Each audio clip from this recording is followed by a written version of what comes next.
kita GB Kamboja nomor 18.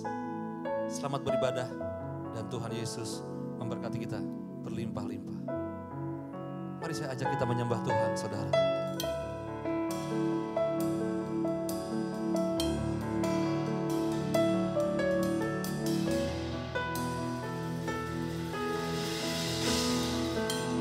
Kami menyembah Tuhan,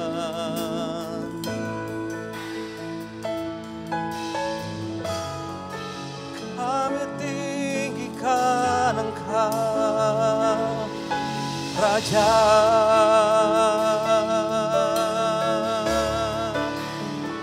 Yesus, Engkau Tuhan.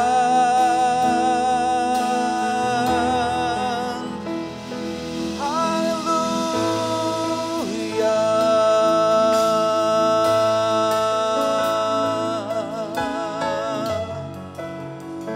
Kami datang menyembah-Mu ya Tuhan Yesus hari ini. Ya Allah, ya Allah, ya Allah. Berkenan Engkau hadir di tengah-tengah kami. Oh, oh, oh.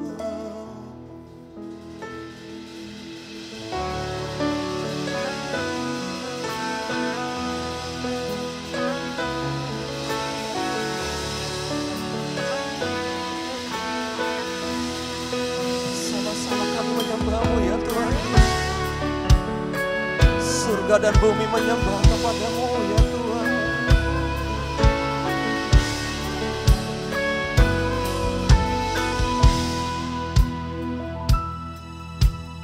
Tak terukur kasih-Mu Yesus, Kau telah mati gantikan diriku.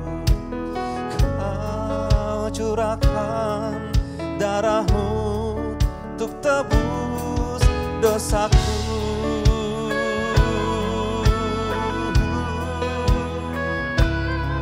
Tuhan,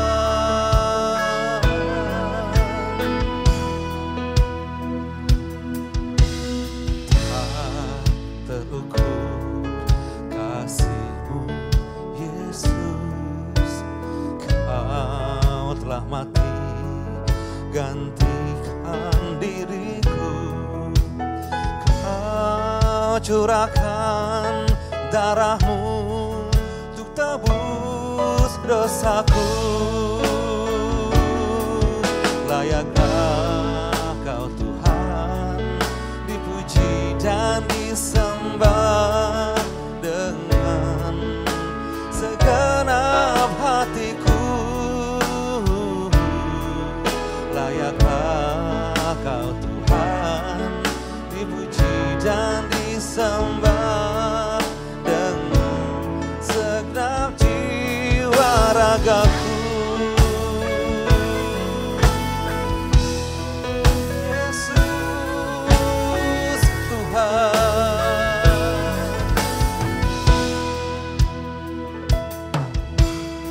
tak terukur kasih-Mu Yesus, Kau telah mati gantikan diriku.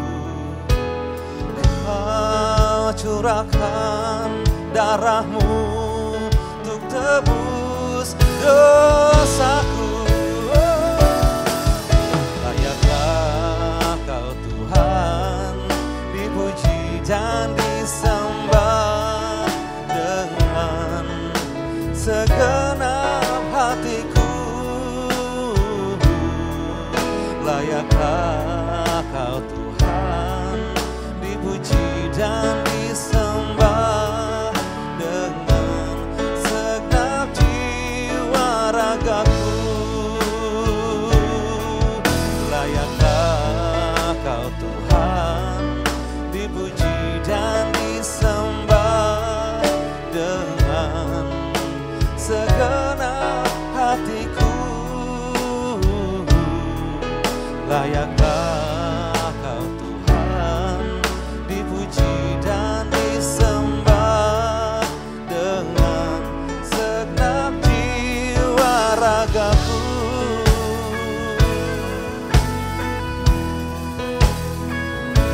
Mari saya mengajak dimanapun saudara berada, naikkan pujian ini dari awal saudara. Katakan tak terukur kasih Tuhan. Tak terukur kasih-Mu Yesus. Kau telah mati gantikan diriku. Kau curahkan darah-Mu untuk tebus dosaku.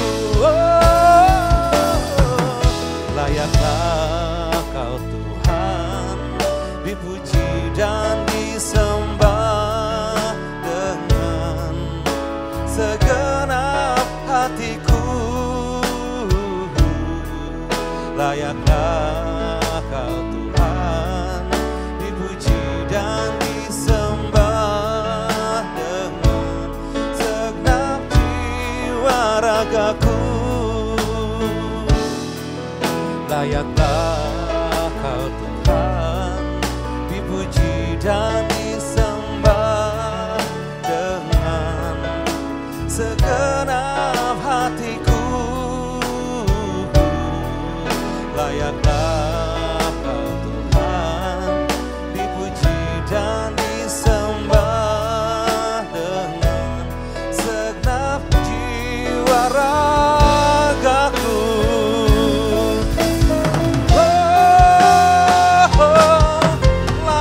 Layaklah Kau Tuhan dipuji dan disembah dengan segenap hatiku. Layaklah Kau Tuhan dipuji dan disembah dengan segenap jiwa ragaku. Layaklah Kau Tuhan dipuji dan disembah dengan segenap hatiku. Layaklah Kau Tuhan dipuji dan disembah dengan segenap jiwa ragaku. Mari saudara katakan dengan iman kita. Layaklah Kau Tuhan dipuji dan disembah dengan segenap hatiku. Layaklah Kau Tuhan dipuji dan disembah dengan segenap jiwa raga. Kita sembah Dia, Tuhan.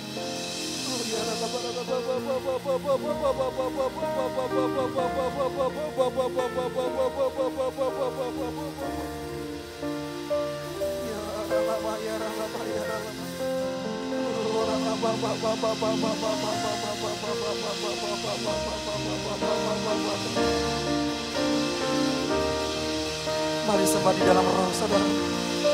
Dimanapun saudara berada, tetap sembah Tuhan.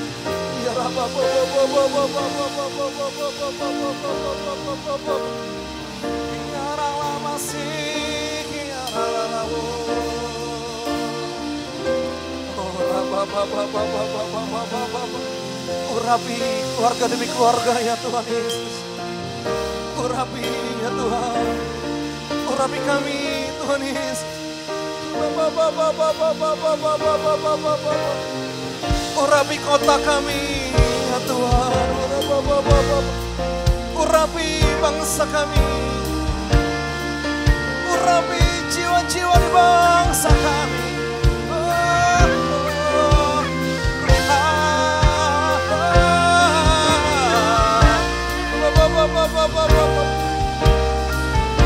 Mari angkat tangan kita di hadapan Tuhan, saudara. Kami terima lawatan-Mu ya Tuhan.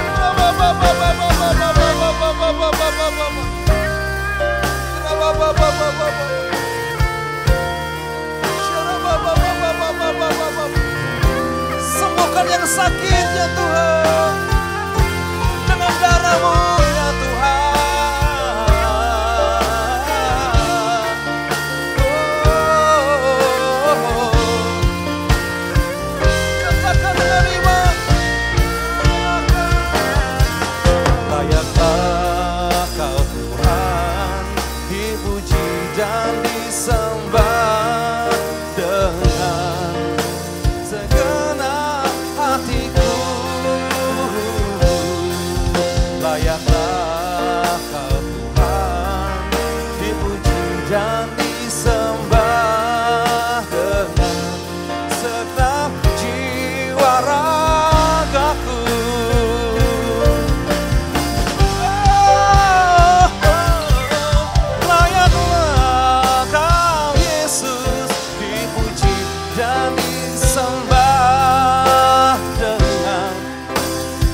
layaklah Kau Tuhan, dipuji dan disembah dengan segenap jiwa raga.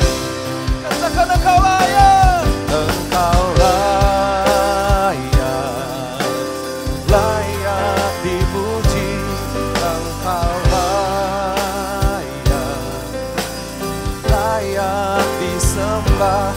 Engkau mulia, Engkau ajaib, Kau segalanya baik. Engkau layak, Engkau layak, layak dipuji, Engkau layak, layak disembah. Engkau mulia, Engkau ajaib, Kau segalanya baik. Boleh angkat tangan kita saudara. Engkau layak, Engkau layak, layak dipuji, Engkau layak, layak disembah. Engkau mulia, Engkau ajaib, Kau segalanya baik. Engkau mulia, Engkau mulia, Engkau ajaib, Kau segalanya baik. Engkau mulia, Engkau ajaib, Kau segalanya bagiku.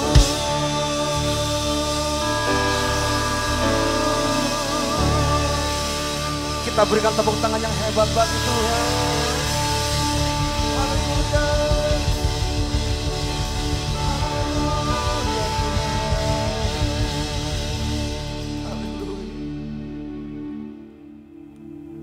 Terima kasih ya Tuhan Yesus.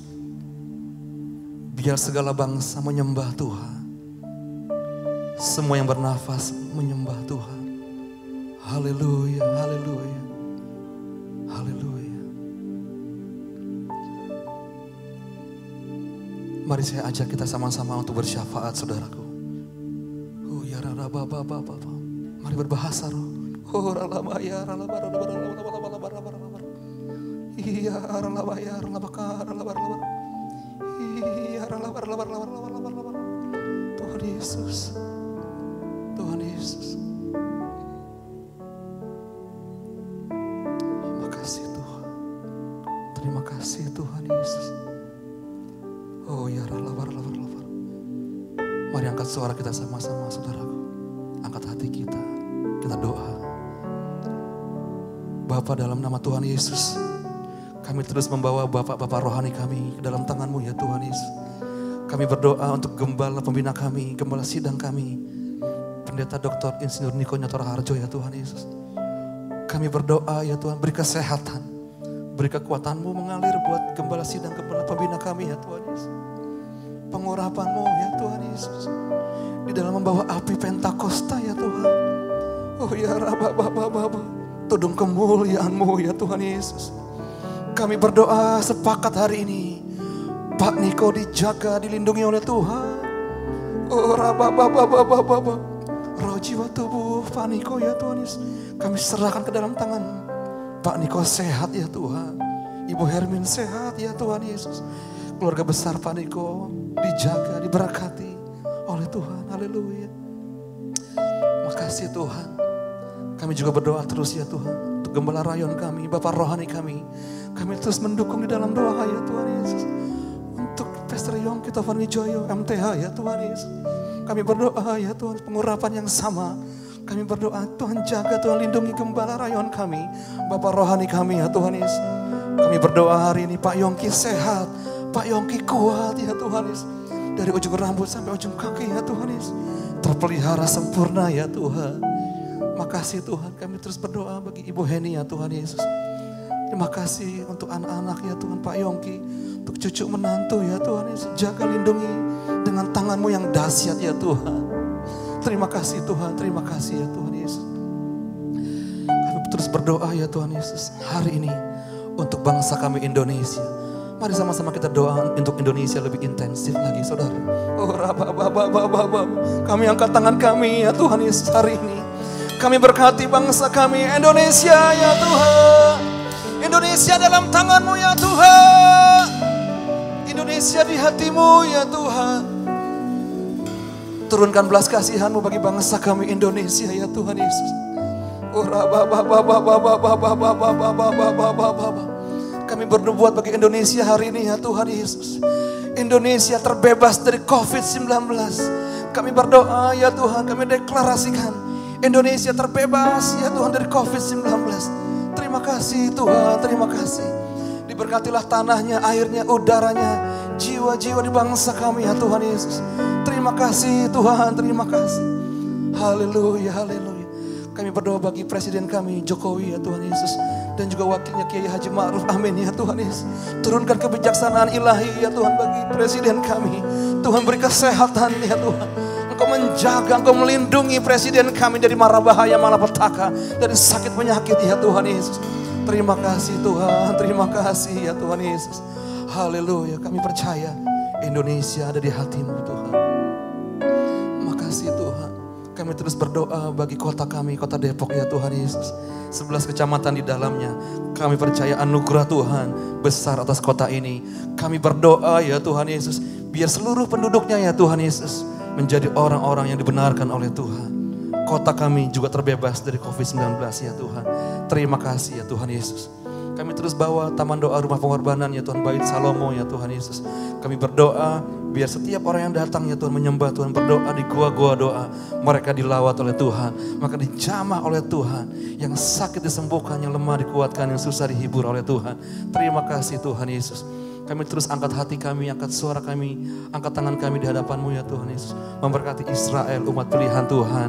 Kami berdoa Israel diberkati Tuhan. Israel dijaga oleh Tuhan.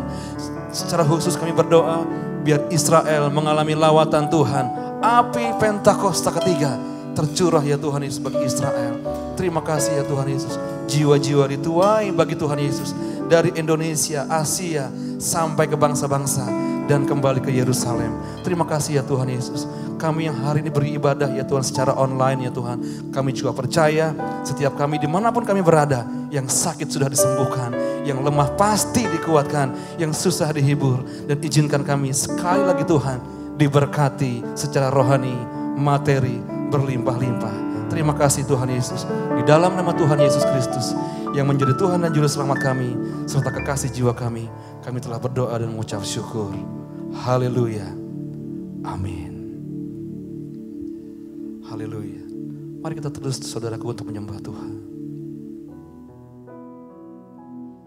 Bukankah Tuhan kekuatan kita? Dia kota benteng kita. Allah yang kita percaya.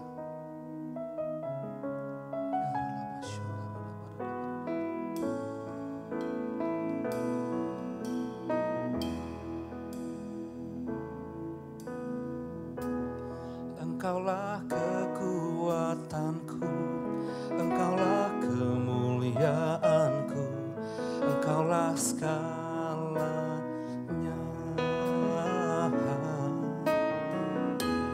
Engkau permata yang indah, takkan pernah ku lepaskan.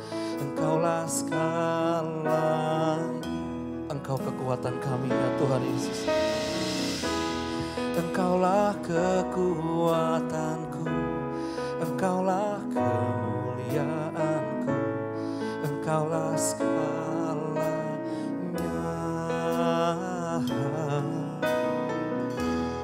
Engkau permata yang indah, takkan pernah ku lepaskan. Engkaulah segalanya. Panggil nama Yesus.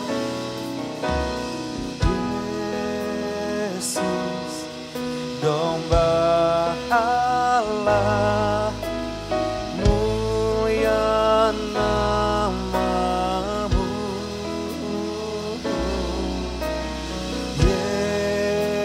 Yesus, domba Allah, mulia namamu. Mari bersama-sama kita katakan dari awal pujian ini, saudara. Engkaulah kekuatanku, Engkaulah kemuliaanku, Engkaulah segalanya.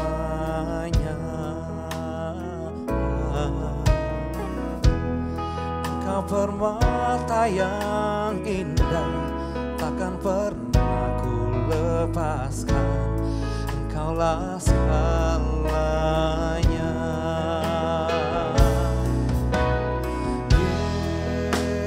Yesus, domba Allah, mulia namamu.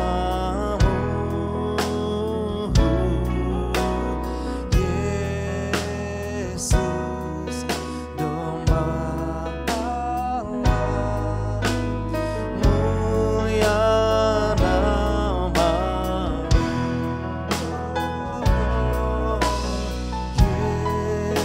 Yesus, domba Allah, mulia namamu.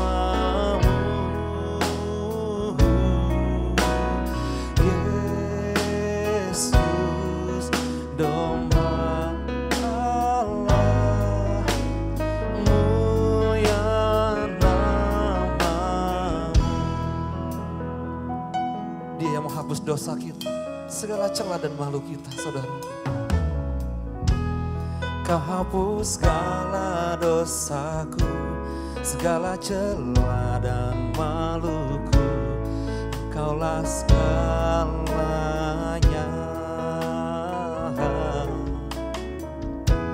Saat jatuh kau angkatku, saat haus kau penuhiku. Engkaulah segalanya. Katakan sekali lagi, kau hapus dosaku. Kau hapus segala dosaku, segala celah dan maluku. Engkaulah segalanya.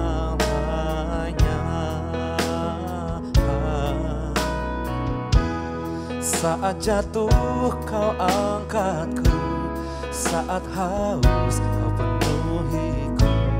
Engkaulah segalanya.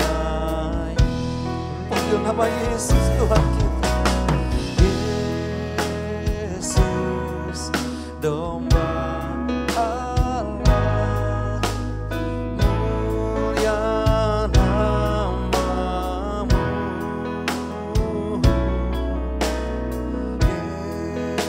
Yesus, domba Allah, mulia namamu. Yesus Tuhan,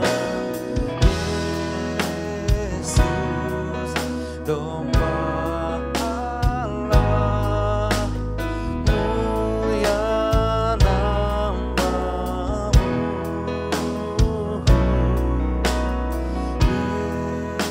Yesus, domba Allah, mulia namamu.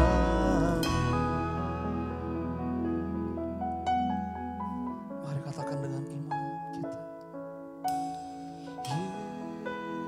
Yesus, domba Allah, mulia namamu.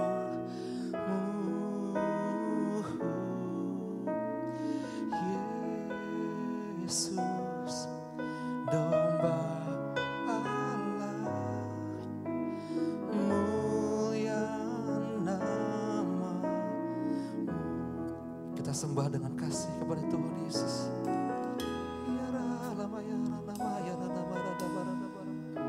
Dia hadir di tengah-tengah kita, saudara. Oh ya, Engkau hadir di rumah-rumah ya Tuhan Yesus. Dimanapun kami berada ya Tuhan Yesus.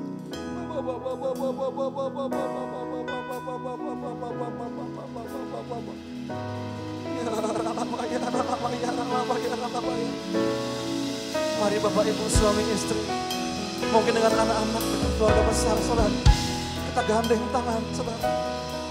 Mari sembah Dia. Kita minta Tuhan hadir di tengah-tengah kita, di keluarga besar, di kota kita, di bangsa kita. Ini doa kami ya Tuhan Yesus.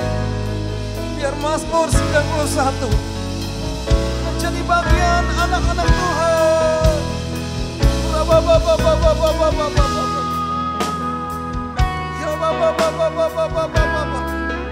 Kami percaya kami aman dalam lindungan-Mu ya Tuhan Yesus.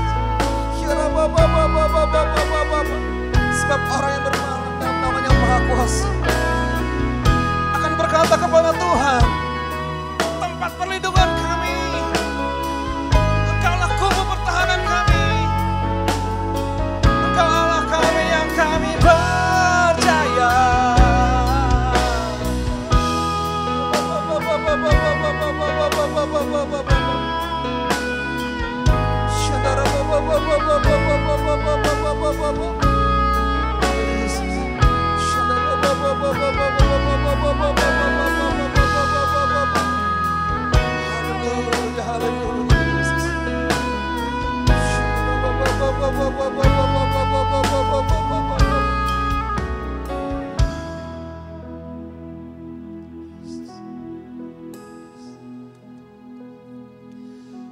Ku tinggikan Engkau, Raja yang duduk di atas tahta. Engkau mulia, ajaib dan heran ku kagum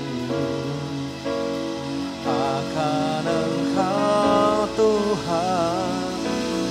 Ku tinggikan Engkau, Raja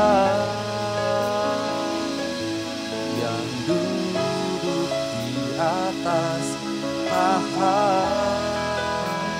Engkau mulia, ajaib dan heran ku kagum.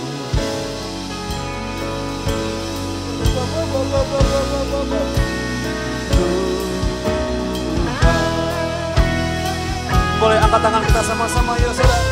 Tinggikan Tuhan, tinggikan Engkau, Raja yang duduk di atas tahta. Engkau mulia, ajaib dan heran ku kagum akan Engkau Tuhan. Tinggikan Engkau, Raja yang duduk di atas tahta. Engkau mulia, ajaib dan heran ku kagum akan Engkau Tuhan.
dimanapun kami berada ya Tuhan hari ini, kami siap untuk bersorak-sorai.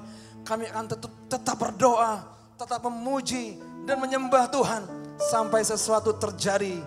Haleluya. Yang setuju dan yang percaya sama-sama katakan amin. Kita berikan tepuk tangan yang meriah bagi Tuhan, saudara.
Nothing we can do.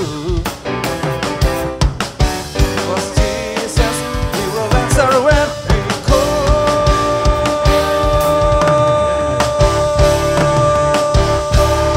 Pray until something happens. Pray, we will never stop to pray until something happens. Pray, let us all together pray until something happens.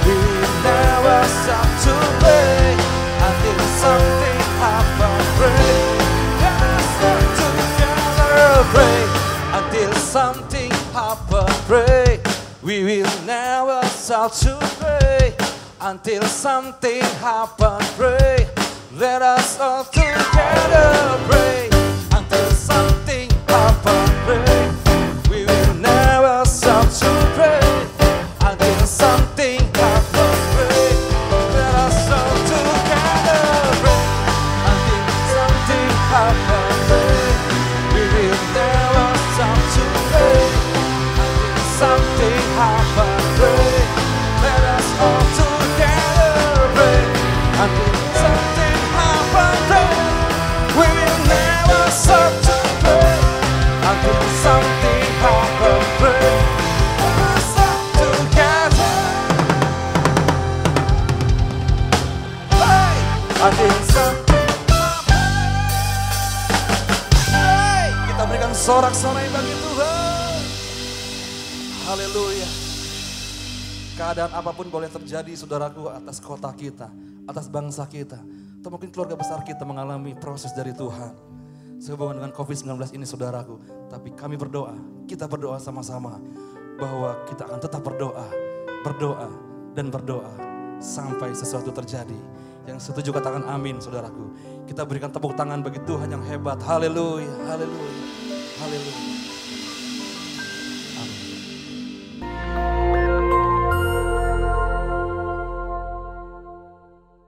Shalom saudara sekalian, pada kesempatan kali ini kita membahas doktrin penting untuk kaum Pentakosta yaitu bahasa roh. Bahasa roh anugerah besar bagi semua murid Tuhan. Di luar sana ada banyak pertanyaan dan perbincangan mengenai bahasa roh. Dan pada kesempatan kali ini kita membahas 3 pertanyaan yang sering ditanyakan oleh jemaat. Yang pertama, apakah bahasa roh bisa dipelajari? Nah, saudara, jawabannya adalah tidak. Bahasa roh tidak bisa dipelajari. Secara konsisten dalam Alkitab kita melihat orang itu harus dipenuhi oleh karunia Roh Kudus. Lalu secara otomatis mereka akan berkata-kata dalam bahasa roh. Dalam Kisah Rasul pasal 2 ayat yang keempat, maka penuhlah mereka dengan Roh Kudus, lalu mereka mulai berkata-kata seperti yang diberikan oleh Roh itu kepada mereka. Nah, saudara lihat, mereka harus dipenuhi oleh karunia Roh Kudus, baru mereka berkata-kata dalam bahasa roh. Contoh kedua, dalam Kisah Rasul 10 ayat 44-46, ketika Petrus berkhotbah di keluarga Kornelius, maka turunlah Roh Kudus dari atas lalu memenuhi keluarga Kornelius dan mereka berkata-kata dalam bahasa roh. Jadi saudara, kita jelas bahwa bahasa roh itu secara otomatis diberikan langsung oleh Roh Kudus, bukan oleh manusia. Karena itu kita percaya tanda awal orang dibaptis Roh Kudus adalah dia berkata-kata dengan bahasa roh. Pertanyaan kedua, apakah orang yang tidak berbahasa roh akan masuk neraka? Jawabannya jelas tidak, saudara. Kenapa? Karena urusan surga dan neraka itu mengenai keselamatan. Dan orang percaya kita selamat by grace through faith. Karena kasih karunia melalui iman. Tidak ada indikasi mengenai bahasa roh. Meskipun begitu, orang percaya akan kehilangan manfaat besar kalau mereka tidak berbahasa roh. Ada beberapa manfaat yang dijelaskan oleh Alkitab. 1 Korintus pasal 14 ayat yang keempat mengatakan begini, mereka yang berbahasa roh sedang membangun dirinya sendiri. Kata membangun di situ menggunakan kata oikodomeo. Artinya seperti orang membangun tembok. Batu bata demi batu bata dibangun sampai menjadi tembok yang kokoh. Orang yang berbahasa roh, sehari demi hari mereka berbahasa roh, menguatkan manusia rohani mereka. Meskipun manusia batinia, meskipun manusia jasmani kita lemah, tetapi manusia rohani kita kuat. Dan manfaat kedua, Roma 8 ayat 26. Dikatakan roh juga membantu dengan berdoa untuk kita kepada Allah, dengan keluhan-keluhan terdalam yang tidak terucapkan.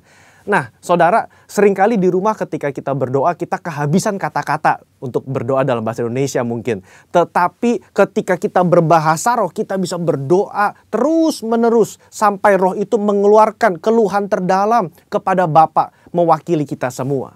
Pertanyaan ketiga, apakah semua orang bisa berbahasa roh? Jawabannya adalah ya. Kita kaum Pentakosta meyakini semua orang percaya yang lahir baru yang mau mereka bisa berbahasa roh. Fondasi firman-Nya ada dalam 1 Korintus 14 ayat yang kelima. Paulus mengatakan, aku suka supaya kamu semua berkata-kata dengan bahasa roh. Bapak Ibu, ada kata-kata semua di situ yang artinya semua orang yang mau pasti bisa berbahasa roh. Itu pun keinginan Paulus selaras dengan janji Tuhan di Yoel 2 ayat 28-32. Pada hari terakhir aku akan mencurahkan rohku ke atas semua manusia. Dan janji Tuhan dalam Markus 16 ayat yang ke-17. Tanda-tanda ini akan menyertai semua orang yang percaya. Yaitu mereka akan berkata-kata dengan bahasa yang baru. Sekian, saudara dikasih Tuhan, Tuhan Yesus memberkati.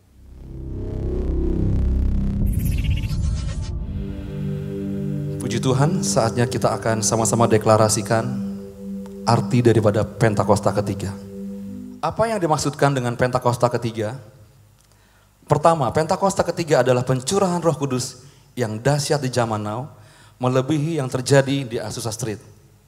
2, Pentakosta ketiga akan mengakibatkan penuaian jiwa yang terbesar dan yang terakhir sebelum Tuhan Yesus datang kembali. Yang ketiga, Pentakosta ketiga akan membangkitkan generasi Yeremia, yaitu anak-anak muda yang dipenuhi Roh Kudus, cinta mati-matian kepada Tuhan Yesus, tidak kompromi terhadap dosa, dan akan bergerak untuk memenangkan jiwa. Keempat, Pentakosta ketiga lahir di Indonesia dan bergerak ke bangsa-bangsa. Gerakan ini dari timur ke barat dan akan kembali ke Yerusalem. Yang kelima, Pentakosta ketiga akan memberikan kuasa untuk menyelesaikan amanat agung, dan setelah itu Tuhan Yesus datang kembali. Mari bersama-sama kita siapkan hati kita, saudaraku, untuk dengar firman Tuhan melalui hamba-Nya.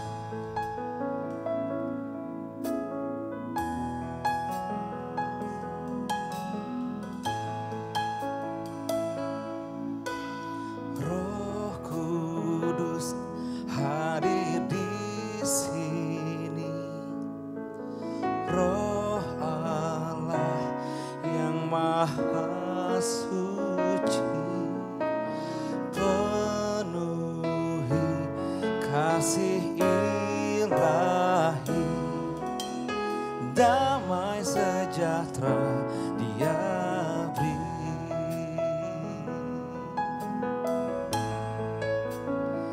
Oh, ya Roh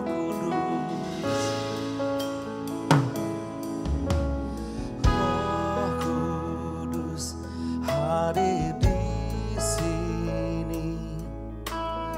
Roh Allah yang maha suci, penuhi kasih ilahi, damai sejahtera Dia beri.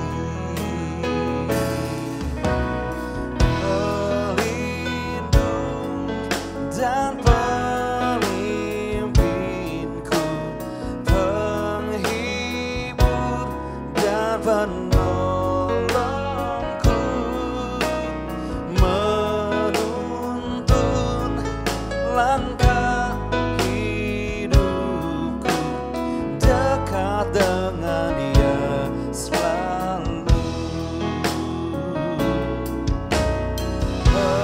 Pelindung dan pemimpinku, penghibur dan penolongku, menuntun langkah hidupku, dekat dengan Dia selalu. Roh Kudus hadir di tengah-tengah kami. Roh Kudus hadir di sini.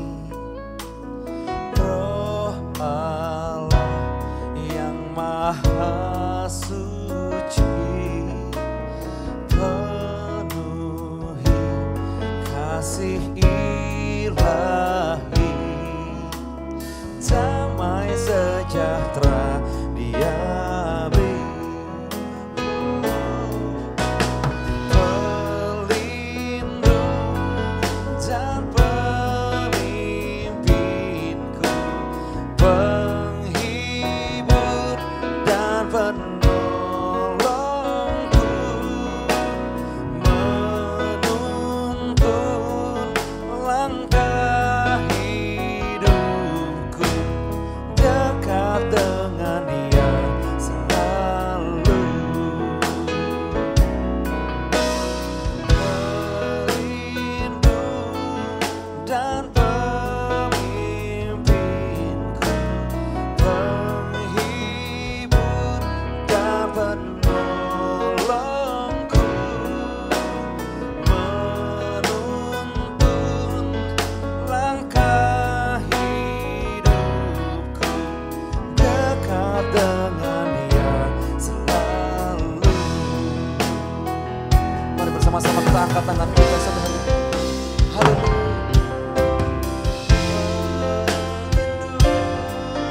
Dan pemimpinku, penghibur dan penolongku, menuntun langkah hidupku, dekat dengan Dia selalu. Katakan sekali lagi saudara. Pelindung dan pemimpinku, penghibur dan penolongku, menuntun langkah hidupku, dekat dengan Dia selalu. Dekat dengan Dia selalu. Dekat dengan Dia selalu.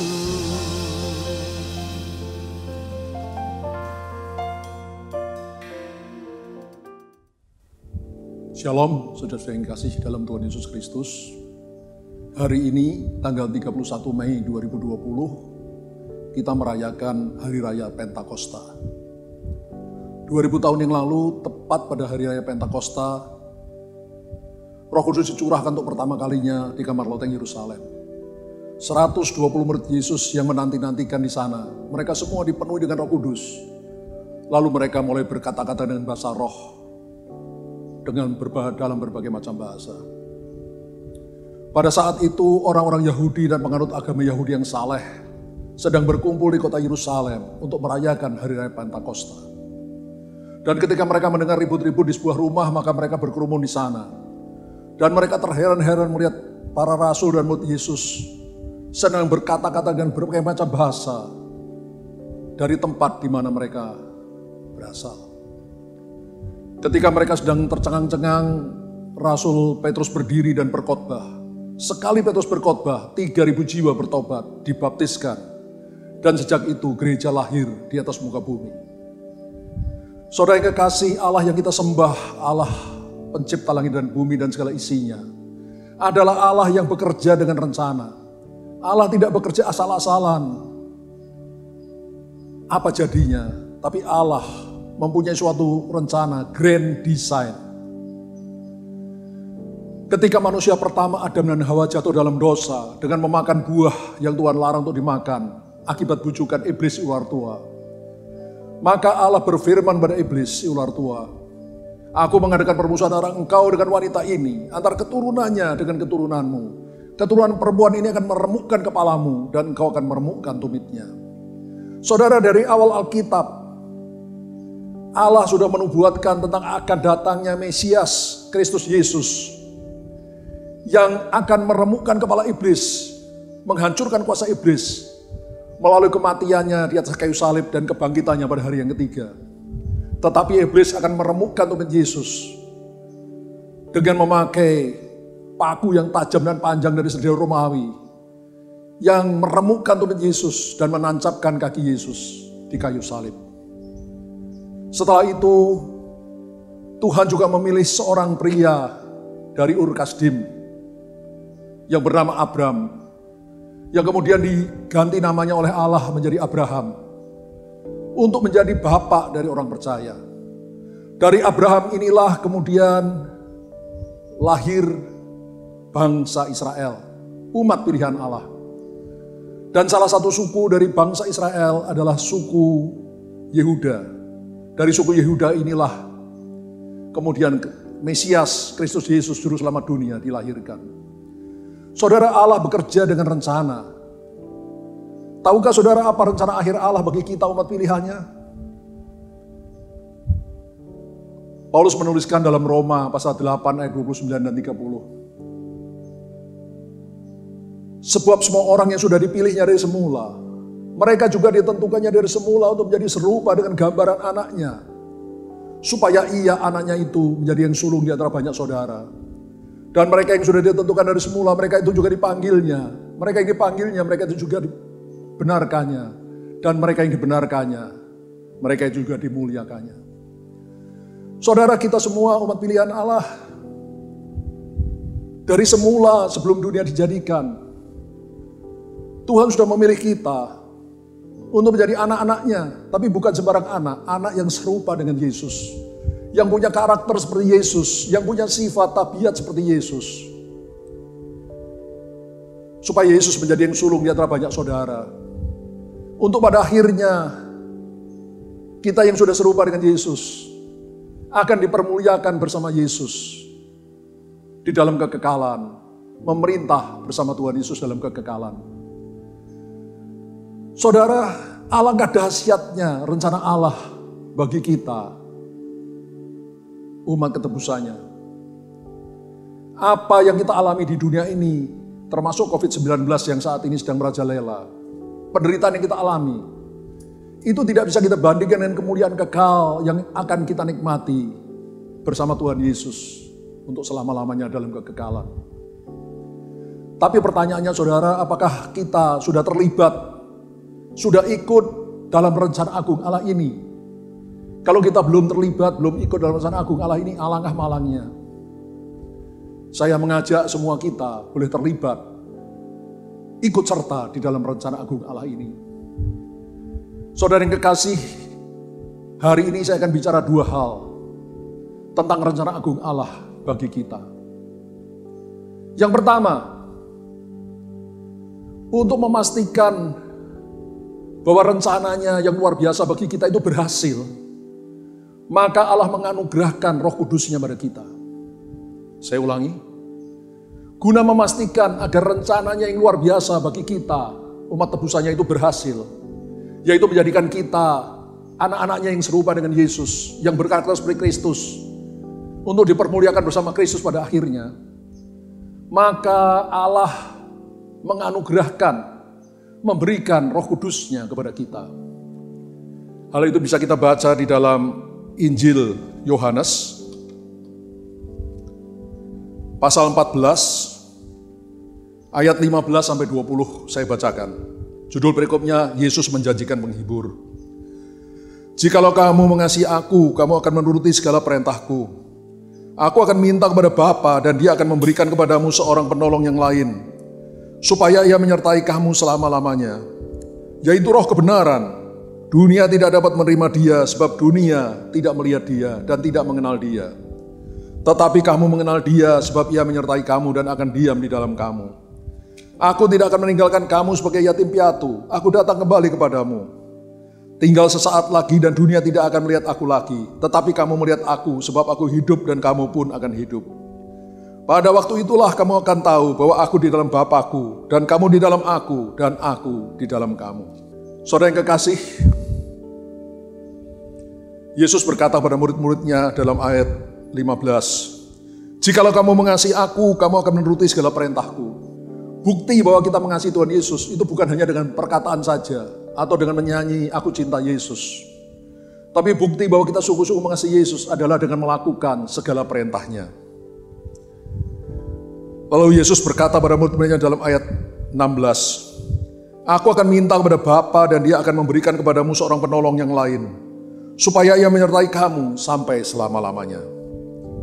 Saudara, sebelumnya Tuhan Yesus sudah berkata kepada murid-muridnya bahwa Dia akan pergi ke rumah Bapa, meninggalkan murid-muridnya untuk menyediakan tempat bagi murid-muridnya di surga. Tentu saja murid-muridnya merasa sedih, saudara, mendengar perkataan Yesus itu. Tapi Tuhan Yesus berkata, jangan sedih. Kalau aku pergi, aku akan minta kepada Bapa, supaya Ia memberikan penolong yang lain, dan Dia akan menyertai kamu untuk selama-lamanya. Saudara, kata penolong yang lain dalam ayat ini, itu dalam bahasa asli Alkitab Perjanjian Baru, yaitu bahasa Yunani, adalah Parakletos. Parakletos adalah penolong yang lain, yang sama dan setara dengan yang digantikan. Supaya sederhana untuk dimengerti, saya berikan contoh. Kalau hari ini saya berhalangan untuk menyampaikan firman Tuhan kepada saudara, maka saya akan meminta seorang pendeta yang lain, yang sama dan setara dengan saya, untuk menggantikan saya menyampaikan firman Tuhan pada saudara. Pendeta itu tidak lebih pandai berkhotbah atau kurang pandai berkhotbah dibandingkan saya. Pendeta itu karakternya juga tidak lebih baik atau lebih kurang dari saya. Pengetahuan Alkitabnya juga tidak lebih baik atau lebih kurang dari saya. Itulah Parakletos. Penolong yang lain, pengganti yang setara dengan yang digantikan. Nah, ketika Tuhan Yesus berkata, aku akan pergi ke surga pada Bapa, maka Dia berkata, aku akan minta Bapa memberikan Parakletos, penolong yang lain untuk menyertai kamu selama-lamanya. Siapakah Dia? Ayat 17, yaitu Roh kebenaran. Dunia tidak dapat menerima Dia, sebab dunia tidak melihat Dia dan tidak mengenal Dia. Tapi kamu mengenal Dia, sebab Ia menyertai kamu dan akan diam di dalam kamu. Luar biasa sekali, saudara. Parakletos, penolong yang lain ini yang menggantikan Tuhan Yesus, itu adalah Roh kebenaran, Roh Kudus Allah. Dan Dia akan menyertai kita dan diam di dalam kita. Saudara, Roh Kudus menyertai kita bukan dari jauh, bukan pula di samping kita. Tapi dengan jelas Yesus berkata, Roh Kudus menyertai kita di dalam kita. Wow, luar biasa, saudara.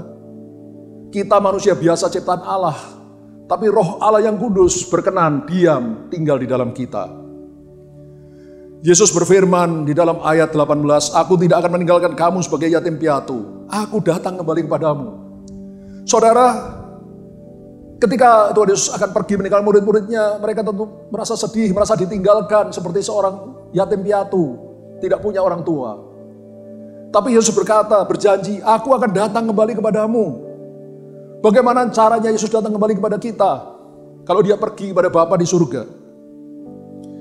Ayat 20 di sana dituliskan, perkataan Yesus, pada waktu itulah kamu akan tahu bahwa aku di dalam Bapa-Ku, dan kamu di dalam aku, dan aku di dalam kamu. Ternyata saudara, melalui Roh Kudusnya, Roh Kudus Allah yang diam di dalam kita, maka Tuhan Yesus dan Allah Bapa juga tinggal di dalam kita. Itu bukan teori saya, saudara, baca firman Tuhan. Luar biasa sekali. Bagaimana saudara dan saya manusia biasa, ciptaan Allah.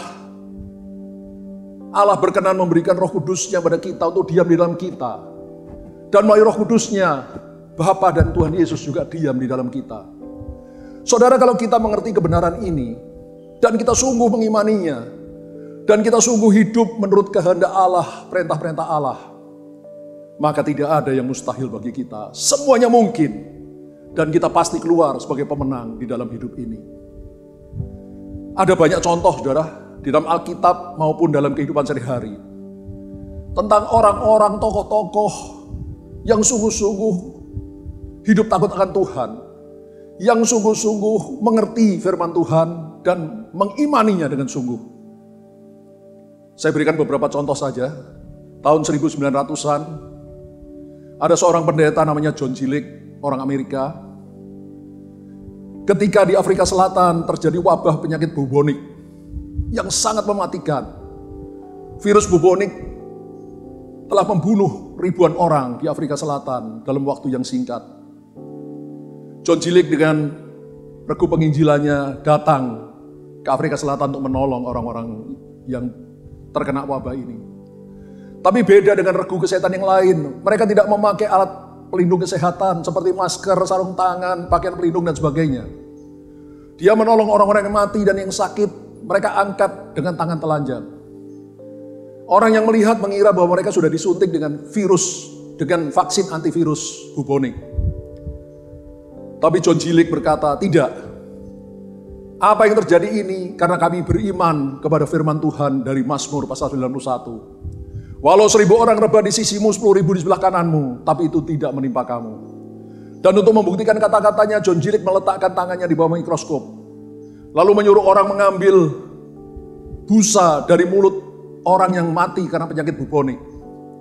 Lalu ketika busa diletakkan di atas tangan John Gillick di bawah mikroskop, maka dengan terheran-heran orang melihat bagaimana begitu virus-virus ini menyentuh kulit John Gillick, virus-virus ini langsung mati.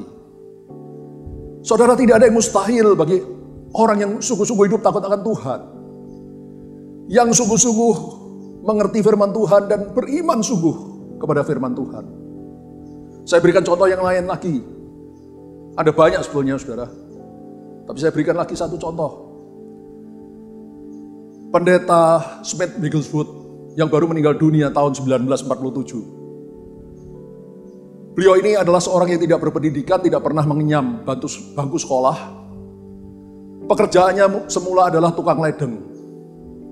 Setelah dia menikah dengan istrinya, baru istrinya mengajar dia baca tulis, sehingga dia baru bisa baca tulis.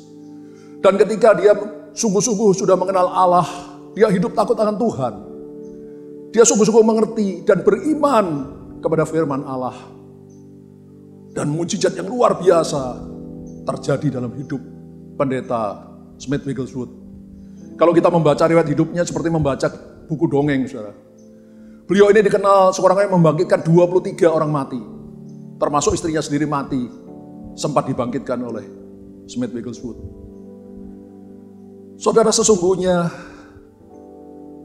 kalau kita sungguh mengerti kebenaran firman Tuhan, mengimaninya, dan kita hidup takut akan Tuhan, tidak ada yang mustahil bagi kita. Saudara, kami sendiri di Rayon 9, terus terang kualitasnya jauh dari hamba-hamba Tuhan yang saya sebutkan tadi. John Gillick, Smith Wigglesworth dan sebagainya. Tapi sekalipun iman kami dan sebagainya jauh di bawah dari hamba-hamba Tuhan yang kita sebut tadi. Tapi Tuhan juga menunjukkan mujizat-mujizat yang luar biasa di dalam pelayanan-pelayanan kami. Saya ingat belasan tahun yang lalu, Gembala Pembina kita Pak Niko pernah mengadakan KKR Kesembuhan Ilahi di kota Depok. Di tanah lapang di depan gedung gereja kita, GBI Kamboja. Setelah Pak Niko berkhotbah, beliau mengadakan altar call, mengundang orang yang sakit untuk maju ke depan. Banyak sekali orang yang sakit maju ke depan untuk didoakan. Lalu Pak Niko menyuruh kami para hamba Tuhan untuk mendoakan orang-orang yang sakit. Saya ingat ada seorang pria, lehernya sebelah kiri itu besar sekali, saudara. Ketika saya tanyakan, kenapa Pak? Dia bilang kanker leher. Lalu saya ambil minyak urapan, saya olesin leher yang membesar itu.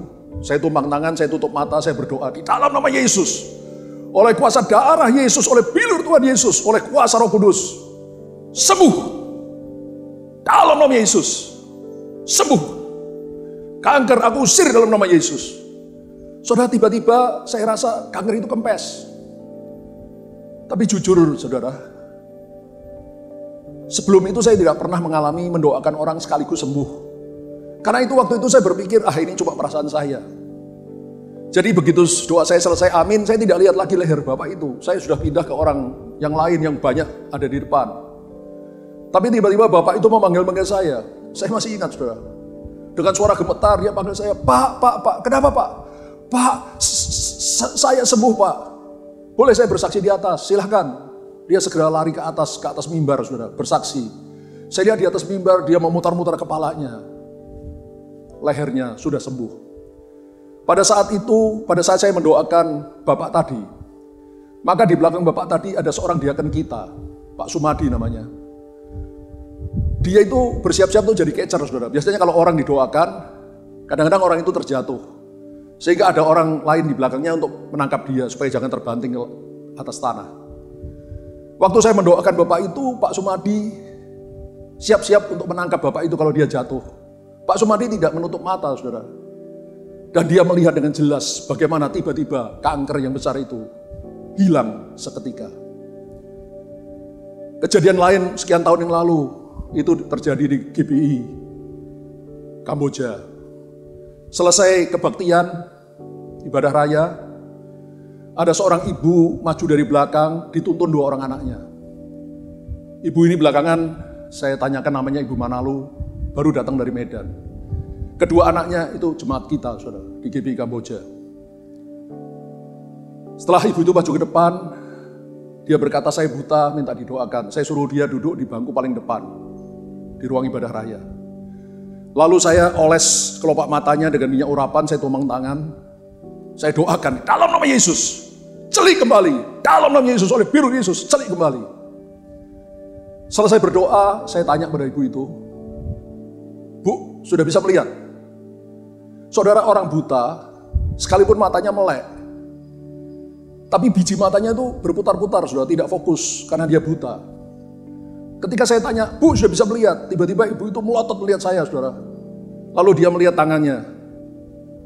Lalu dia menoleh ke kiri, menoleh ke kanan, lalu menoleh ke belakang. Melihat bangku-bangku yang kosong. Lalu dia memandang lagi wajah saya dan berkata, ini orang Medan, Pak Pendeta, tadi saya hanya bisa mendengar suara Pak Pendeta. Sekarang saya bisa melihat wajahnya Pak Pendeta. Pak Pendeta kan pakai kacamata. Ibu itu celik seketika. Saudara, dalam KKR Kesembuhan Ilahi yang kita adakan, diadakan oleh Rayon 9 di berbagai tempat, berbagai pulau di Indonesia. Kita banyak melihat mujizat keajaiban terjadi. Buta melihat, tuli mendengar, lumpuh berjalan. Bahkan kemudian ketika kita sudah tidak lakukan lagi KKR Kesembuhan Ilahi di berbagai tempat, kita adakan kebaktian kesembuhan ilahi setiap hari Senin pertama di Taman Doa Rumah Pengorbanan. Dan juga banyak orang yang disembuhkan. Saudara, yang mau saya katakan begini, Allah yang kita sembah itu Allah yang luar biasa. Untuk memastikan bahwa kita umat tebusannya itu bisa menjadi seperti anak yang tunggal Yesus Kristus. karakter seperti Yesus dan punya kuasa seperti Dia. Untuk pada akhirnya dipermuliakan bersama dengan Tuhan Yesus, memerintah bersama Kristus di dalam kekekalan. Maka Allah telah menganugerahkan kepada kita, umat tebusannya, Roh Kudusnya sendiri. Roh Kudusnya diberikan untuk berdiam di dalam kita. Dan kalau Roh Kudus ada di dalam kita, kita pasti keluarga pemenang. Dan tidak ada yang tidak mungkin bagi Tuhan dan bagi kita yang percaya kepada Tuhan. Saya berharap di era Pantekosta ketiga saat ini, di mana Roh Kudus curahkan dengan luar biasa, kita semua dipenuhi dengan Roh Kudus Allah. Dan tanda ajaib, tanda heran terjadi dalam hidup kita, sekalipun kita belum sempurna, saudara. Supaya banyak jiwa diselamatkan, dimenangkan untuk kemuliaan nama Tuhan. Jadi, dua hal yang perlu kita mengerti ketika rencana Allah terjadi dalam hidup kita. Yang pertama, Allah menganugerahkan Roh Kudusnya kepada kita. Supaya rencananya bagi kita, supaya kita menjadi seperti Kristus. Untuk dipermuliakan bersama Yesus pada akhirnya. Itu terjadi. Itu sebabnya Roh Kudusnya diberikan oleh Tuhan untuk diam di dalam kita. Sekarang kita masuk bagian kedua. Saudara, ada dua karya utama Roh Kudus bagi kita, anak-anak Allah, umat tebusannya. Apa saja dua rencana Allah itu? Yang pertama, Roh Kudus membuat kita lahir kembali, melahirkan kita kembali secara rohani di dalam kerajaan Allah. Saya ulangi, karya utama Roh Kudus yang pertama bagi kita, Roh Kudus melahirkan kita secara rohani di dalam kerajaan Allah. Supaya kita lebih mengerti akan hal itu, mari kita baca Injil Yohanes pasal 3 ayatnya yang ketiga. Judul perikopnya percakapan dengan Nikodemus. Saya bacakan ayat 3. Yesus menjawab katanya, "Aku berkata kepadamu sesungguhnya jika seorang tidak dilahirkan kembali, ia tidak dapat melihat kerajaan Allah." Saudara, pada suatu malam Nikodemus, seorang Farisi, seorang pemimpin agama Yahudi, datang menemui Tuhan Yesus untuk bertanya, bercakap-cakap dengan Tuhan Yesus. Dan pada kesempatan itu Tuhan Yesus berfirman, "Aku berkata kepadamu sesungguhnya jika seorang tidak dilahirkan kembali, ia tidak dapat melihat kerajaan Allah." Nikodemus tidak mengerti, dia terheran-heran. Dan dia bertanya lagi, bagaimana mungkin bila ia sudah tua, seorang sudah tua, dia bisa dilahirkan kembali? Bagaimana mungkin dia masuk kembali ke dalam rahim ibunya dan dilahirkan kembali bila ia sudah tua? Tapi Yesus menjawab, "Aku berkata padamu sesungguhnya, jika kamu tidak dilahirkan kembali, kamu tidak dapat masuk dalam kerajaan Allah." Jadi untuk seseorang bisa masuk dalam kerajaan Allah, dia harus dilahirkan kembali dari air dan Roh Kudus. Air firman Tuhan, penyucian oleh Roh Kudus. Dan oleh Roh Kudus kita dilahirkan kembali menjadi ciptaan yang baru. Saudara, firman Tuhan mengajarkan darah dan daging tidak dapat meracik kerajaan Allah. Kita semua manusia dilahirkan secara daging dari rahim ibu kita. Kalau kita hanya dilahirkan secara jasmani dari ibu kita, maka kita tidak dapat masuk dalam kerajaan Allah.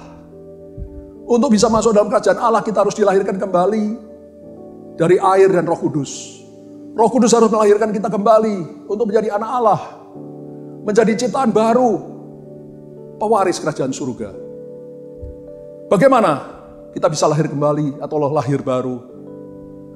Yaitu ketika kita mendengar berita Injil, bahwa Allah Bapa telah mengaruniakan anak yang tunggal, Yesus Kristus itu menjelma jadi manusia, yang pada akhirnya mati disalib dengan penderitaan mahdasyat untuk menebus dosa umat manusia.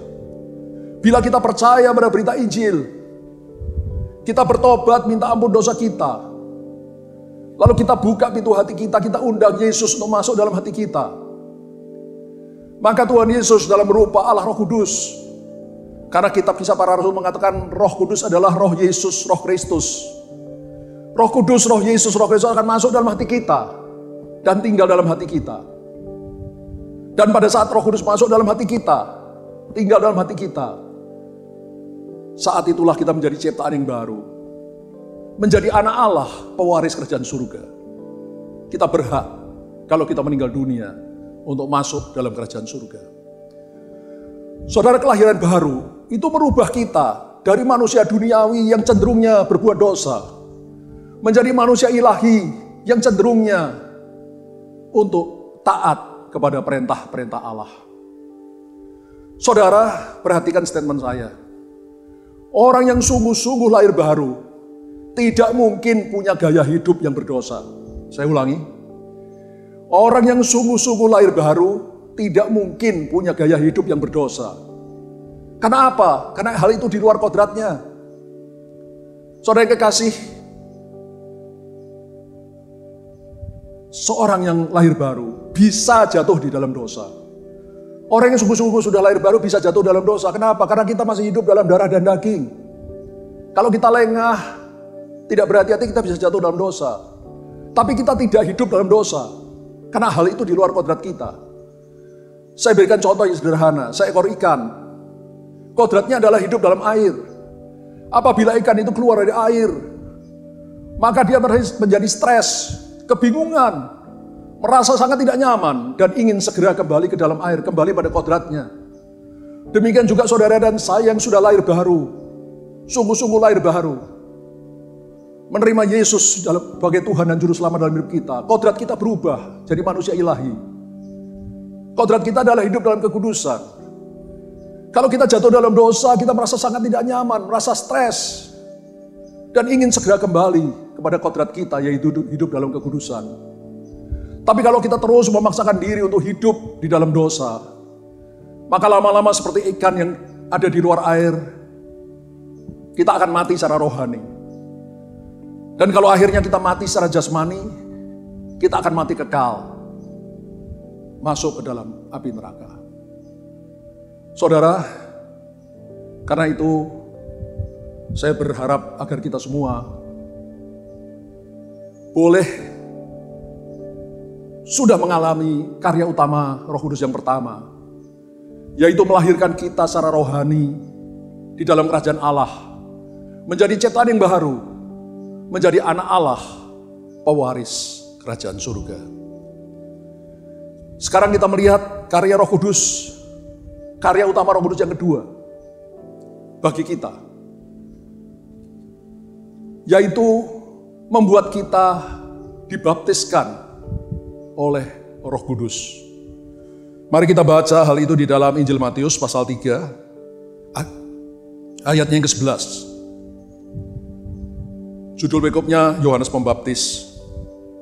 Saya bacakan ayat 11. Aku membaptis kamu dengan air sebagai tanda pertobatan. Tetapi ia yang datang kemudian daripadaku lebih berkuasa daripadaku.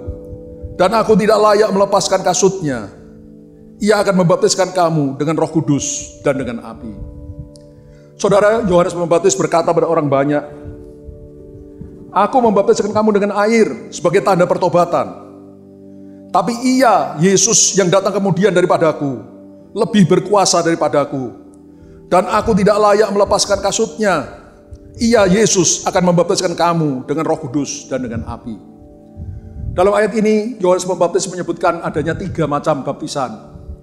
Yang pertama, baptisan dengan air sebagai tanda pertobatan. Yang kedua, baptisan dalam Roh Kudus. Dan yang ketiga, baptisan api. Tapi pada kesempatan ini saya hanya mau jelaskan tentang baptisan dalam Roh Kudus.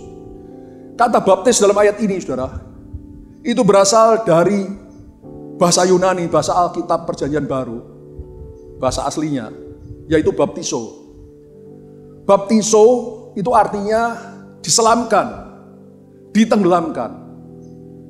Jadi kalau seseorang itu dibaptis dengan Roh Kudus atau dalam Roh Kudus, itu seperti dia ditenggelamkan di dalam Roh Kudus. Untuk bisa mudah dimengerti, saya akan berikan ilustrasi. Misalkan gelas ini adalah hati kita. Pada waktu kita menerima Yesus sebagai Tuhan Juru Selamat, lahir baru. Maka roh Yesus, roh kudus, roh Kristus akan masuk dalam hati kita. Tapi belum penuh. Katakanlah seperti ini, misalkan setengah. Nah, pada waktu kita dibaptis dengan roh kudus, dibaptis dalam roh kudus, maka seperti hati kita ini diselamkan dalam roh kudus. Sampai penuh, bahkan melober keluar. Itulah yang disebut baptisan dalam roh kudus. Syarat utama seseorang dibaptis dalam roh kudus adalah dia sudah lahir baru. Dia sudah menjadi anak Allah. Dia sudah memiliki roh kudus di dalam hatinya. Seperti contoh dalam gelas ini. Dan kalau dia sudah lahir baru, sudah ada roh kudus dalam hatinya, maka kemudian dia berhak untuk dibaptis. Dipenuhi dengan roh kudus. Saudara, kepenuhan roh kudus untuk pertama kalinya itu namanya baptisan roh kudus. Saudara, kelahiran baru. Menerima Yesus sebagai Tuhan Juru Selamat dalam hidup kita. Itu adalah soal keselamatan. Soal menerima keselamatan. Soal menjadi anak Allah. Menerima tiket masuk surga. Kalau kita mati, kita berhak masuk dalam kerajaan surga. Kalau kita sudah lahir baru. Roh Kudus Allah sudah ada dalam diri kita. Berbeda dengan baptisan Roh Kudus. Baptisan Roh Kudus bukan soal keselamatan, tapi soal kuasa. Yesus berfirman di dalam Kisah Para Rasul 1 ayat 8 kepada murid-muridnya, tetapi kamu akan menerima kuasa kalau Roh Kudus turun ke atas kamu, dan kamu akan menjadi saksiku di Yerusalem, Yudea, Samaria, dan sampai ke ujung bumi. Saudara, baptisan Roh Kudus, kepenuhan Roh Kudus adalah soal kuasa. Kuasa untuk apa? Kuasa untuk hidup berkemenangan. Kuasa untuk menjadi saksi Kristus. Saudara, kalau kita dibaptis dengan Roh Kudus, dipenuhi Roh Kudus pertama kalinya, maka tanda awalnya ada berkata-kata dengan bahasa lidah, bahasa roh. Lalu setelah itu kita terbuka untuk menerima karunia Roh Kudus yang lain. Karunia mujizat, karunia kesembuhan, karunia nubuat, karunia marifat, karunia hikmat, karunia membedakan roh dan seterusnya. Sehingga kita punya kuasa untuk hidup berkemenangan dan kuasa untuk menjadi saksi Kristus. Saudara, pertanyaannya selanjutnya, bagaimana caranya kita bisa menerima baptisan Roh Kudus? Mari kita lihat Kisah Para Rasul pasal 2 ayat 1 sampai ayat 4. Judul berikutnya Pentakosta. Ketika tiba hari Pentakosta, semua orang percaya berkumpul di satu tempat. Tiba-tiba turunlah dari langit suatu bunyi seperti tiupan angin keras yang memenuhi seluruh rumah di mana mereka duduk. Dan tampaklah kepada mereka lidah-lidah seperti nyala api yang bertebaran dan hinggap pada mereka masing-masing. Maka penuhlah mereka dengan Roh Kudus, lalu mereka mulai berkata-kata dalam bahasa-bahasa lain, seperti yang diberikan oleh Roh itu kepada mereka untuk mengatakannya. Saudara, di hari Pentakosta 2000 tahun yang lalu, 120 murid Yesus yang sedang berkumpul di kamar loteng Yerusalem, tiba-tiba mereka dipenuhi dengan Roh Kudus. Terdengar suara tiupan seperti angin kencang, lalu tampak lidah api turun di atas 120 murid Yesus. Lalu penuhlah mereka dengan Roh Kudus, lalu mereka mulai berkata-kata dengan bahasa-bahasa lain, seperti yang diberikan oleh Roh itu pada mereka untuk mengatakannya. Bagaimana caranya menerima baptisan Roh Kudus? Ketika Roh Kudus turun atas kita harus menerimanya dengan iman. Saudara, anugerah Allah ini harus kita terima dengan iman, seperti kelahiran baru. Kita terima dengan iman. Setelah kita berdoa, kita percaya kepada korban Kristus, kita bertobat, minta ampun dosa, lalu dengan iman kita buka hati kita undang Yesus itu masuk dalam hati kita jadi Tuhan dan Raja dalam hidup kita. Dengan iman kita percaya Roh Kristus, Roh Yesus masuk dalam hati kita, tinggal dalam hati kita. Dan sejak itu kita mengalami kelahiran baru, menjadi ciptaan baru, menjadi anak Allah. Demikian juga dengan baptisan Roh Kudus. Kalau kita merasakan hadirat Allah sudah kuat, lalu dengan iman kita undang Roh Kudus untuk memenuhi. Roh Kudus sudah ada dalam kita, tapi kita minta supaya Yesus memenuhi kita dengan Roh Kudusnya. Dengan iman, kita dipenuhi dengan Roh Kudus Allah. Lalu kita mulai berkata-kata dengan bahasa roh. Seperti yang diberikan oleh roh itu pada kita untuk mengatakannya. Saudara, banyak orang ketika menantikan baptisan Roh Kudus, ketika mereka merasakan hadirat Allah sudah kuat, mereka tinggal diam, saudara, menutup mulut. Karena mereka berpikir, ketika mereka dipenuhi Roh Kudus, maka Roh Kudus akan menggerakkan lidah dan bibir mereka untuk berkata-kata. Tidak, saudara. Kitalah yang berkata-kata. Roh Kudus memberikan kata-katanya. Saya bacakan ulang. Kisah 2 ayat 4. Maka penuhlah mereka, murid-murid Yesus, dengan Roh Kudus. Lalu mereka, murid-murid Yesus, mulai berkata-kata dalam bahasa-bahasa lain, seperti yang diberikan oleh Roh Kudus itu kepada mereka untuk mengatakannya. Jadi ketika mereka dipenuhi dengan Roh Kudus, maka mereka, murid Yesus, yang mulai berkata-kata seperti kata-kata yang diberikan Roh Kudus pada mereka untuk mengatakannya. Saudara, sebentar lagi saya berharap hari ini juga di hari Pentakosta tahun 2020, semua saudara yang belum dibaptis Roh Kudus akan mengalami baptisan Roh Kudus. Untuk itu kita akan mendengarkan lagu Roh Kudus Kau hadir di sini beberapa kali. Dan kita berdoa. Ketika kita merasa hadirat Allah sudah kuat, maka akan ada kata-kata yang diberikan Roh Kudus mengalir keluar dari hati kita, mau meluap dari mulut kita. Mungkin kata-kata itu belum jelas, saudara. Tapi dengan iman, buka mulut kita, ucapkan saja. Kalau tetap belum jelas, kita boleh berkata haleluya, haleluya. Tapi fokusnya pada Tuhan. Lalu tiba-tiba, kita akan dipenuhi dengan Roh Kudus, dibaptis dengan Roh Kudus. Dengan tanda berbicara bahasa lidah. Saudara, seperti saya katakan tadi, syarat utama baptisan Roh Kudus adalah sudah lahir baru, sudah jadi anak Allah. Mungkin ada di antara saudara yang mendengarkan siaran ini belum lahir baru. Apakah sudah orang Kristen atau belum? Tapi kau belum pernah mengundang Yesus untuk masuk dalam hatimu jadi Tuhan dan Raja dalam hidupmu. Saya akan memimpin saudara dulu untuk mengalami kelahiran baru. Menerima Yesus sebagai Tuhan Juru Selamat. Baru nanti setelah itu, saya akan pimpin saudara untuk mengalami baptisan Roh Kudus. Mari kita berdoa. Bapa di surga, Engkau melihat kami Tuhan. Tuhan, kami sangat membutuhkan Roh Kudus-Mu. Tanpa Roh Kudus kami tidak akan bisa masuk dalam kerajaan Allah. Karena kami bukan anak Allah. Karena itu pada saat ini Tuhan, kami percaya kepada berita Injil. Bahwa Engkau Bapa yang Maha Baik 2000 tahun yang lalu sudah mengutus Putra-Mu yang tunggal Yesus Kristus untuk menjelma jadi manusia yang akhirnya mati di atas kayu salib dengan penderitaan yang maha dahsyat untuk menebus dosa kami, orang yang berdosa ini. Tuhan, kami percaya kepada berita Injil. Dan saat ini kami mau bertobat sungguh. Kami minta ampun segala dosa kami. Kami mau berbalik kepadamu ya Tuhan, meninggalkan dosa-dosa kami. Dan saat ini juga dengan iman kami buka pintu hati kami. Kami undang Kau Yesus, masuklah dalam hati kami. Jadilah Engkau Tuhan dan Raja, Juru Selamat dalam hidup kami. Kami percaya seperti firman Tuhan ajarkan, maka Roh Kudus, Roh Yesus, Roh Kristus akan masuk dalam hati kami dan tinggal dalam hati kami untuk selama-lamanya. Terima kasih Tuhan Yesus. Kami percaya dengan iman saat ini Roh Kudus-Mu, Engkau sendiri sudah tinggal dalam hati kami.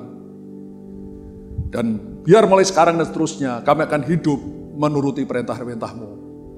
Di dalam nama Tuhan Yesus kami sudah berdoa dan mengucap syukur. Haleluya. Amin. Saudara, selamat bagi saudara yang tadi baru pertama kali menerima Yesus sebagai Tuhan Juru Selamat. Terus hidup intim dengan Tuhan. Supaya Roh Kudus tetap tinggal dalam kita untuk selama-lamanya. Selanjutnya kita akan masuk di dalam baptisan dalam Roh Kudus. Untuk itu kita akan mendengarkan dulu pujian Roh Kudus, Kau hadir di sini.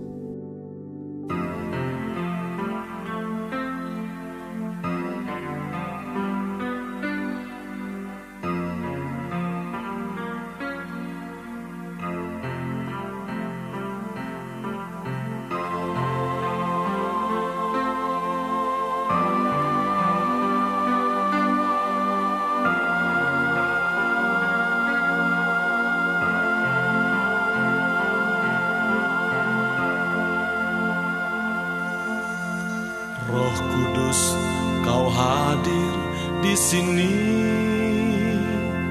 Roh Kudus, ku mengasihi-Mu. Kau lembut, Kau manis, Kaulah penghiburku, penolongku, diutus Bapakku. Ku buka hati untuk Roh-Mu Tuhan, ku buka hati menyembah-Mu Yesus. Jamahlah kami, penuhi kami dengan kuasa Allah Maha Tinggi.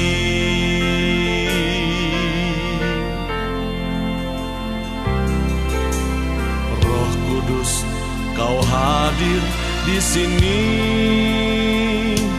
Roh Kudus, ku mengasihi-Mu. Kau lembut, Kau manis, Kaulah penghiburku, penolongku, diutus Bapakku. Ku buka hati untuk Roh-Mu Tuhan,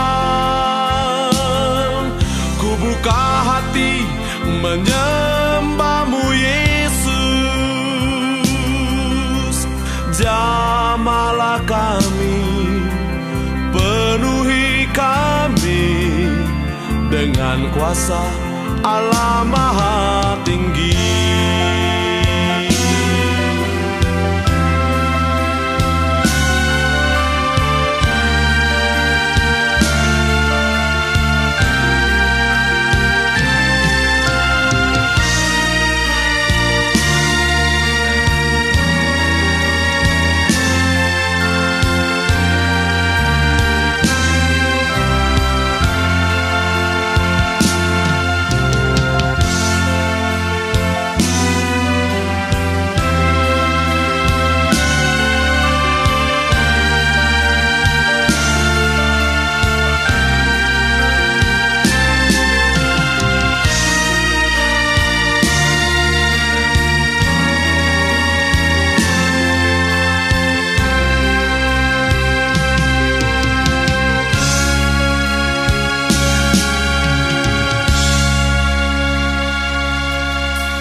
Di sini, Roh Kudus, ku mengasihi-Mu. Kau lembut, Kau manis, Kaulah penghiburku, penolongku, diutus Bapakku. Ku buka hati untuk Roh-Mu Tuhan, ku buka hati menyembah-Mu Yesus. Jamahlah kami, penuhi kami dengan kuasa Allah Maha Tinggi. Ku buka hati untuk Roh-Mu Tuhan, ku buka hati menyembah-Mu Yesus.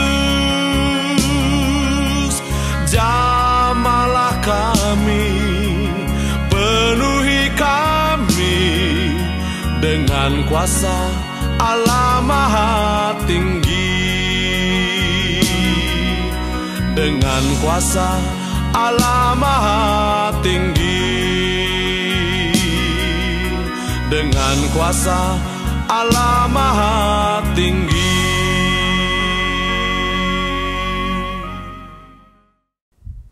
Nah saudara, kita sudah mendengarkan pujian tadi. Dan sekarang marilah kita berdoa. Kita mohon supaya Tuhan Yesus, Sang Pembaptis dengan Roh Kudus, akan membaptiskan kita, memenuhi kita dengan Roh Kudus-Nya. Mari kita berdoa. Tuhan Yesus, terima kasih Tuhan, terima kasih. Engkau sudah memberikan kami Roh Kudus yang tinggal dalam hati kami. Tapi kami membutuhkan kepenuhan Roh Kudus, supaya kami punya kuasa untuk menjadi saksi-Mu, kuasa untuk hidup berkemenangan. Tuhan, pada saat ini Tuhan, dengan iman, kami minta, kami mohon padamu, penuhi kami dengan Roh Kudus-Mu, penuhi kami dengan Roh Kudus-Mu, penuhi kami dengan Roh Kudus-Mu, di dalam nama Tuhan Yesus, penuh dengan Roh Kudus, penuh dengan Roh Kudus. Saudara, kau akan mulai merasakan, ada kata-kata yang mulai mengalir keluar dari dalam hatimu, mengalir melalui mulutmu. Mungkin belum jelas, tapi ucapkan saja dengan iman. Ucapkan, buka mulutmu dan ucapkan. Kalau engkau belum jelas, boleh katakan haleluya, haleluya, haleluya. Oh rapaya, rapaya, rapasika, rapalapalapalapa. Oh rapaya, ramasanda, ramatakalawasika, ramatakarwasi. Oh rapapapapapapapapa. Iraya sanda, ramakaya, ramasika, rapalapalapalapalapalapalapa. Oh, mengalirlah Roh Kudus, mengalirlah Roh Kudus, penuhi kami Tuhan, penuhi kami. Oh, rapaya, ramaya, ramaja, sika, rapalapalapalapalapalapa. Penuh dengan Roh Kudus, penuh dengan Roh Kudus. Terima kuasa dari tempat Maha Tinggi, terima di dalam nama Tuhan Yesus. Oh, rapaya, namaya, sika, rapapapapapapa. Oh, rabaya sikara batakala sikara batakrwasi. Oh, rabaya bababababababa. Oh, rabaya sikara babababababa. Oh, rabaya sikara batakala sikara batakrwasi. Hikara batakala sikara batakrwasi. Haleluya, haleluya. Terima kasih ya Tuhan Yesus. Terima kasih Bapa, terima kasih Roh Kudus. Di dalam nama Tuhan Yesus kami sudah berdoa dan mengucap syukur. Haleluya. Amin. Selamat kepada saudara yang tadi baru pertama kali dibaptis dengan Roh Kudus. Saudara, kepenuhan Roh Kudus untuk pertama kalinya itu namanya baptisan Roh Kudus. Tapi selanjutnya kita harus dipenuhi berulang-ulang dalam Roh Kudus. Saya berikan ilustrasi. Kalau gelas itu, saya umpamakan hati kita seperti sebuah gelas. Itu sudah penuh dengan air. Lalu gelas itu kita taruh di luar. Terkena terik matahari, terkena hembusan angin, maka air dalam gelas itu akan menyusut. Demikian juga kepenuhan Roh Kudus, urapan Roh Kudus dalam hidup kita. Sekalipun saat ini kita sudah penuh dengan Roh Kudus, tapi kita hidup dalam dunia yang penuh dengan dosa, penuh dengan pencobaan, penuh dengan masalah, yang membuat urapan Roh Kudus dalam hidup kita bisa menurun. Supaya kita selalu penuh dengan Roh Kudus, kita harus banyak berdoa dalam bahasa roh, bahasa lidah. Alkitab, Rasul Paulus menuliskan, barang siapa berdoa dalam bahasa roh, dia membangun dirinya sendiri. Edify himself. Men-charge dirinya sendiri. Saudara, saya berikan contoh yang sederhana. Mobil kita itu mempunyai baterai untuk menyimpan tenaga listrik yang digunakan untuk starter mobil, untuk klakson, untuk menyalakan lampu dan sebagainya. Tapi kenapa tenaga listrik dalam mobil kita tidak berkurang, dalam baterai itu tidak berkurang? Karena di dalam mobil kita ada namanya baterai charger yang selalu men-charge ulang baterai dalam mobil kita sehingga selalu penuh dengan tenaga listrik. Demikian juga dengan kita. Kalau kita banyak berdoa dalam bahasa roh, maka itu men-charge ulang, edify ourselves untuk selalu penuh dengan Roh Kudus. Sekali lagi, selamat saudara, kepada saudara yang hari ini sudah mengalami kelahiran baru untuk pertama kalinya, dan yang sudah dibaptis Roh Kudus untuk pertama kalinya. Terus hidup, takut akan Tuhan. Hidup melekat pada Tuhan, bersaat teduh tiap hari, doa, pujian, penyembahan, baca firman, renungkan, simpan dalam hati, lakukan dalam hidup. maka engkau pasti keluar sebagai pemenang dalam hidup ini sampai kita masuk dalam kerajaan surga. Sekarang saya akan menyampaikan 4 buah pengumuman. Yang pertama, beberapa minggu yang lalu, pemuda remaja kita, Junior Church dan Youth dari GBI Kamboja, telah membagi-bagikan 120 paket sembako kepada orang-orang tidak mampu di sekitar gereja kita dan di kota Depok. Para pemulung, tukang becak, pengemis dan sebagainya. Untuk memberkati sesama kita manusia dalam masa yang sulit ini. Selanjutnya, minggu yang lalu, tanggal 27 sampai 29 Mei, GBI Kamboja bersama dengan Home Care 24 mengadakan rapid test COVID-19 terhadap lebih dari 1.000 orang untuk salah satu sarana mencegah penularan virus COVID-19. Pengumuman yang ketiga, PSBB, pembatasan sosial berskala besar, yang saat ini masih berlangsung di Indonesia. Untuk Kota Depok akan berlangsung sampai dengan tanggal 4 Juni 2020 mengikuti PSBB di Kota Jakarta. Jadi sampai dengan saat itu kita masih tetap ibadah online. Dan setelah itu kita tetap mengikuti instruksi dari pemerintah. Apakah kita sudah bisa ibadah di gereja atau belum. Pengumuman yang keempat, minggu depan, tanggal 7 Juni 2020 adalah minggu pertama dalam bulan Juni. Seperti biasa, tiap minggu pertama kita membawa perpuluhan kita, persembahan korban kita pada Tuhan. Dan minggu depan, tanggal 7 Juni, kita juga akan melakukan perjamuan kudus.